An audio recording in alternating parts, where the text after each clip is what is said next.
आज हम parts of गज़ल को फुल्ली डिटेल के साथ पढ़ने वाले हैं, क्योंकि जब हमने पिछली बार पढ़ा था तो उसके अंदर सिर्फ 2 शेर का इस्तेमाल करके 2 या 4 शेर का इस्तेमाल करके हमने समझा था, तो हमें थोड़ा कम समझ में आया था। तो आज हम इसे फिर से डिटेल के साथ वो भी इंग्लिश में पढ़ने वाले हैं, ताकि हमें और अच्छे से समझ आए।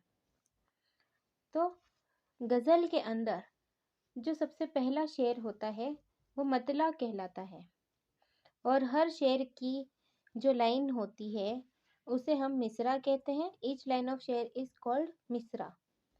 और शेर की पहली लाइन को मिसराए उला कहते हैं और दूसरी लाइन को मिसराए सानी, जैसे ये है इसे मिसराए उला और सेकंड को मिसराए सानी कहते हैं। फिर आता है हुस्ने मतला, यानी कि मतला के बाद वाला शेर हुस्ने मतला कहलाता है। शेर आफ्टर द मतला इज कॉल्ड हुस्ने मतला। फिर हम रदीफ पढ़ेंगे।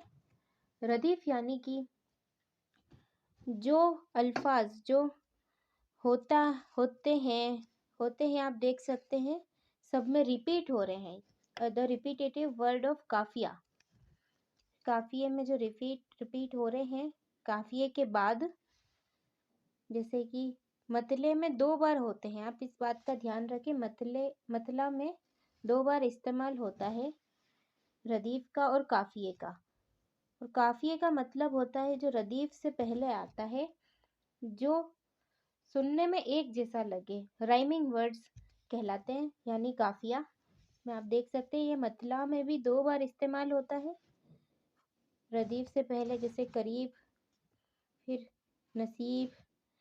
फिर मतला के बाद हर शेर की दूसरी लाइन यानी कि मिसरा सानी में भी इस्तेमाल होता है करीब, नसीब, अजीब, नसीब और अदीब। ये सब काफिया कहलाते हैं जो राइम करते हैं, जो लिखने में एक जैसे तो नहीं होते लेकिन सुनने में एक जैसे होते हैं, और जो दिखने में एक जैसे होते हैं वो रदीफ कहलाते हैं।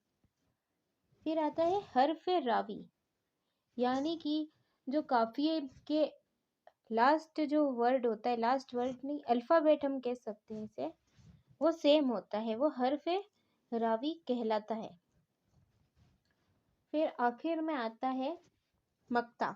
जैसे मतला होता है सबसे फर्स्ट वाला शेर, उसे मतला कहते हैं, वैसे ही सबसे आखिर वाला शेर मक्ता कहलाता है, जिसके अंदर पोएट का पेन नेम यानी कि इसका तखल्लुस इस्तेमाल होता है। जैसे इसके अंदर नूह का इस्तेमाल हुआ है जो कि पोएट का नेम है, उसका तखल्लुस, ये नेम नहीं, उसका पोएट का पेन नेम होता है, इसका इस्तेमाल हुआ है, तो ये मक्ता कहलाता है जिसमें ये होता है तखल्लुस।